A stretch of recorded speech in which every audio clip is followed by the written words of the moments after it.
pending Children's Day deadline for all the disasters I've talked about before, including a printer that just is, I've been saying it for 2 years. It's not long for this world.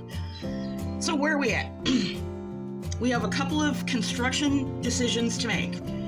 And you did not see me make this on camera. These are the fins for accordion folding, but you did see me make a pocket that had these fins. So I will put a card or a, shot of that episode or whatever. So what is it for? It's for this accordion fold folio. I've gone ahead of you and done everything but this last gluing. I rounded my corners and so forth. So while we're talking, let's do this last glue up demonstration so that you can see. It's going to look like from the side, it's going to look like a W. It's going to have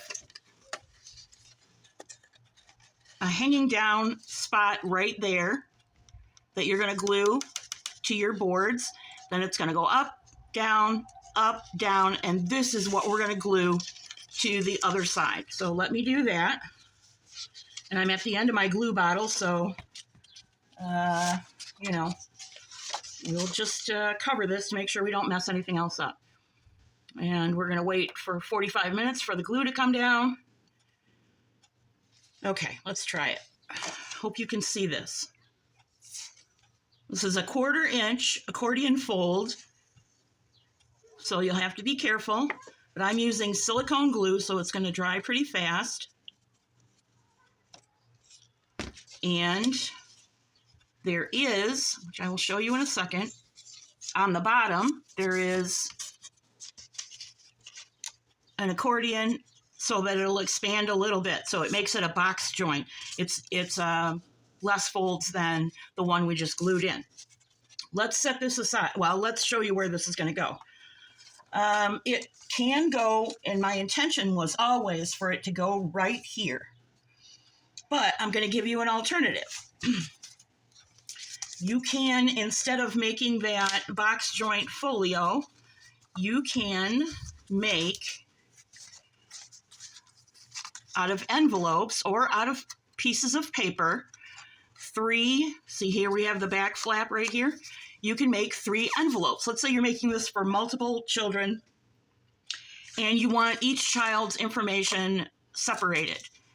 This folds down and I just used blank signatures as filler right here. So this is your alternative to glue down here. And then off the template, you have room. This might have to be cut down a little bit because I made it for the other one. Yeah, it does have to be cut down. But you still have room for the face of whatever goes here. So 2 different options of what you can do there. This is was always my original intention, was to mount this piece of the template onto this, if I can get it lined up, onto this folio as the front, and then you have a pocket for your child's information. So what am I talking about? Let's go to the template and see. I know there should be rattling of papers like some famous now departed broadcaster, but we'll not do that. This is the front cover. It can be cut. It's even though you see this on the back, pretend this is a blank sheet. So it's a one-sided 5x7 piece that you can mount on the front of your cover if you don't like what your cover looked like once you started. And I'm not going to actually fold this, but you get the idea. So there's that option. Let's just put that at the bottom. Here is the template. You're going to notice that this first page is single-sided, right? So you can print as many of these pages separate from the little pamphlet that we're going to make, and it won't mess up the numbering.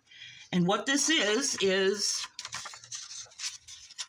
folds backwards like this, and you have, you know, the side for the cover of your pockets or your folio. And then on this, as you turn it around, you have all of the stuff we talked about that the first 48-hour checklist asks you for. You have name, age, school grade. I know we don't like to admit that sometimes our kids are not in the grade that they seems like they should be, but you need to put it there anyway. If they were held back, if they went forward, the age and the school grade, height, weight, hair, eye color, do they wear glasses? Do they wear dental braces? Do they have a prosthetic, or do they have a wheelchair? These last two, very few people are going to need these last two, but you never know, you know, you just never know. So these all will be folded in half. On the other side is the rest of the things that this asks for. Behavioral characteristics. Are they shy? Are they very open and assertive and friendly to strangers? All that kind of stuff. Do they have, you know, Tourette's syndrome, ADHD, whatever. The only thing I did not put in this is what medications, and I would put what medications if they need them in this section. And then family members, I left you room for name and phone number. These are close family members, you know, in your immediate circle. You can print off more of this side. All you do is, if you need more of this side, all you do is put a blank piece of paper, 5x7 piece of paper, and you'll have extra of this. And that goes for any of these, this top piece. Then who are your child's friends? I gave 4, you know, on average, and their phone number because it asks for it in the checklist. So then the way this works is you print them out, you fold them in half. You still have this back side to write as anything else you need to write. That's your child's information. You fold them in half, and they will slide right into this folio. So you'll have your current child's information plus a bunch that are either left blank or are partially filled out, because you're going to have to update this picture every year, right? So maybe they didn't have glasses like I didn't. First 5 years, there's no glasses. Grade 1, age 6, I got glasses. See, I hope that's making more sense. All right, so that's that part. And again, you can either use the folio model or the envelopes model. Again, this is separate from what's underneath it, and you can print as many as you need. I would not overprint because, you know, you can always have a family member who's not as shook up as you are fill out the blank ones, and these become the pass-alongs for law enforcement. All right, enough of that. The next thing you're going to see is 2 pages that are double-sided, and on the left-hand side, you'll see a note space. On the right-hand side, you'll see the beginning of the first 24 hours. Here's the space for your local non-emergency phone number, and here's the space for your lead investigator and their contact information. Now, I only gave you one line because really all you want is either the phone number or the email address. Here, we have a different section for all the contact information. So then on the back of this one, we have the rest of this right here and notes. This is the first 24 hours. The next thing we have is the second 24 hours. And again, this is going to be numbered. This was number 4, and this is number 5 with note space. Flip it over, number 6, which is the rest of the second 24 hours, and note space. So how does this go together?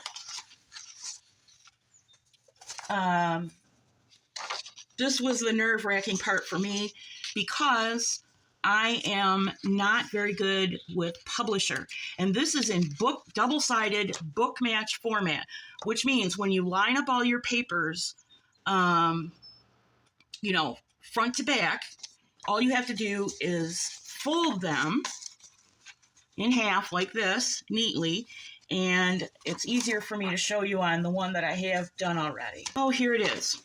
Okay, 3. Let's lay this out.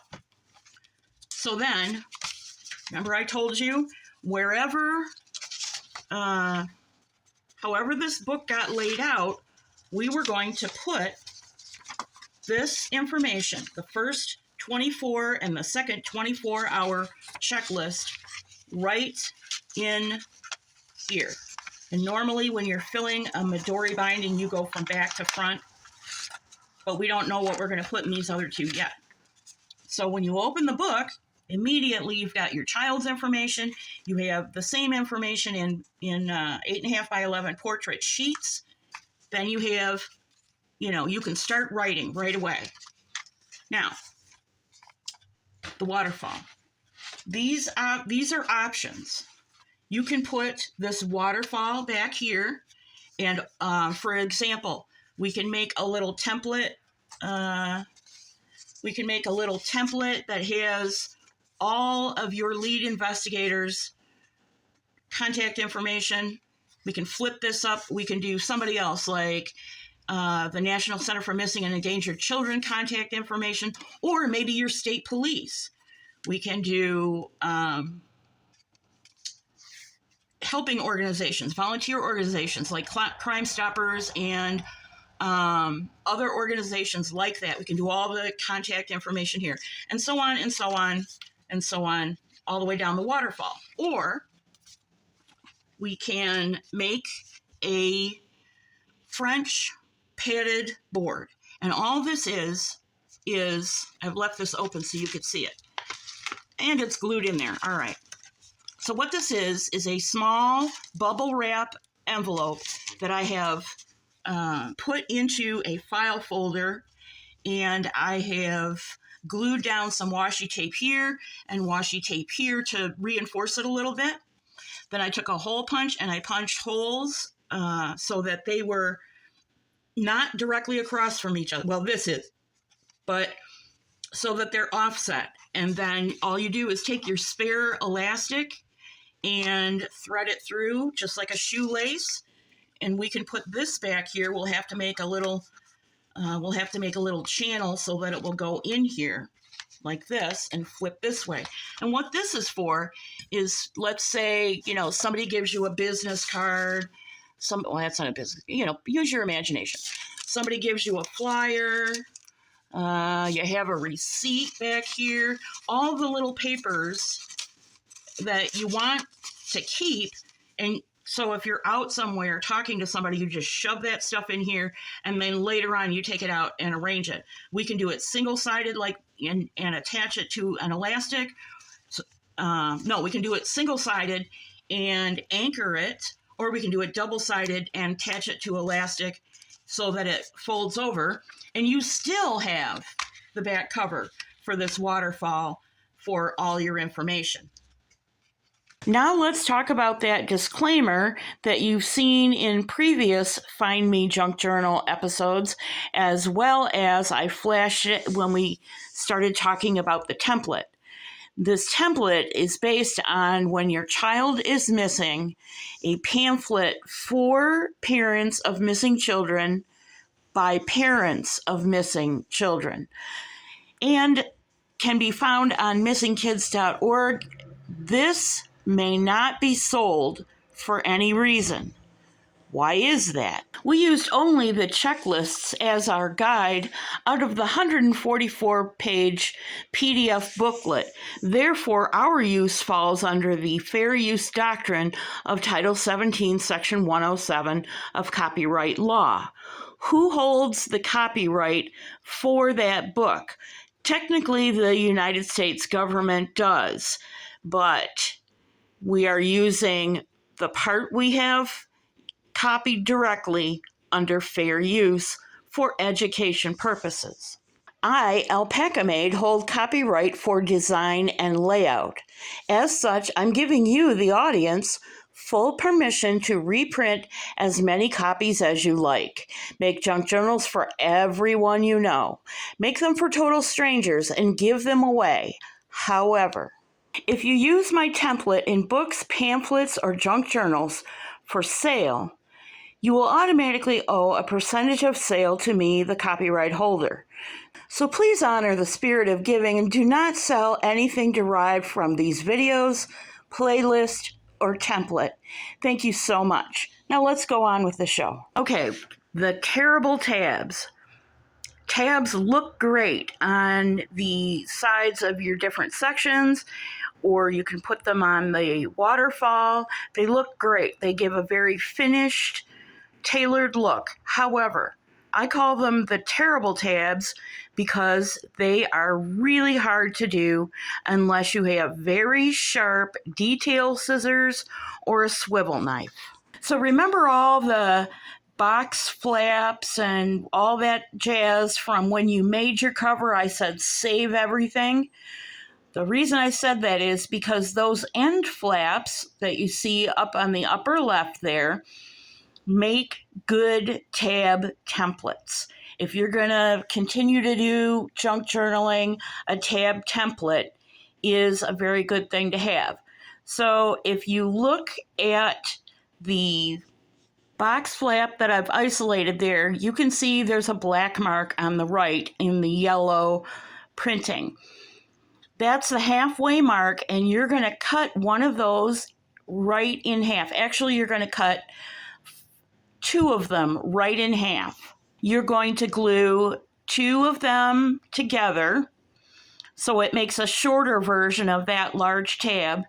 Then you're going to do the same thing so you have two smaller tabs. Get some masking tape, tape them together. That's your template. And because you used masking tape, it will fold down just like a tab. That emery board on the far right there is to smooth out any ragged edges and especially to clean up those curves because they're very, very tight. Then you use that template to draw on your cardstock, and you'll have a one piece. You'll score in the center so it'll fold down. If your score line's a little off one way or another, you might have to trim the straight edge. It'll be fine. The alternative is to get a tab off of a notebook and create a template. It's going to be a one-side template, so you'll cut two, you'll tape them together as you can see on the black piece, and then you can fold them down and glue them. On Thursday is summer's second anniversary of going missing, and I don't want this project running into all that hoopla. So we will wait. We will skip this Thursday, and we will wait until the following Thursday, which is, I believe, the 22nd, and we will do the big reveal for our Find Me Junk Journal. I would prefer to wait until Sunday to be a regular Sunday show, but then we're running into the lead up to 4th of July weekend, and I just feel like people are very distracted because it's summertime, and that's what happens on YouTube. No flag, no foul, it's just the way it is. Also, in light of the fact that we did not get this done by Missing Child Day, now I'd like for us to take the whole summer and just relax and get it done and make it nice. Make a bunch of them, like I said before, and give them away. I would love it if you guys would send me pictures or video clips, and so I can either post them on my community wall or include them in future episodes. I really, really want to see if you make changes or alterations that you think are useful. Then the whole community can also see alterations that would be useful. That would be greatly appreciated. And so now let me say thank you very much for watching and all of your patience since the end of April. God bless you, take care of yourself, and I'll see you real soon.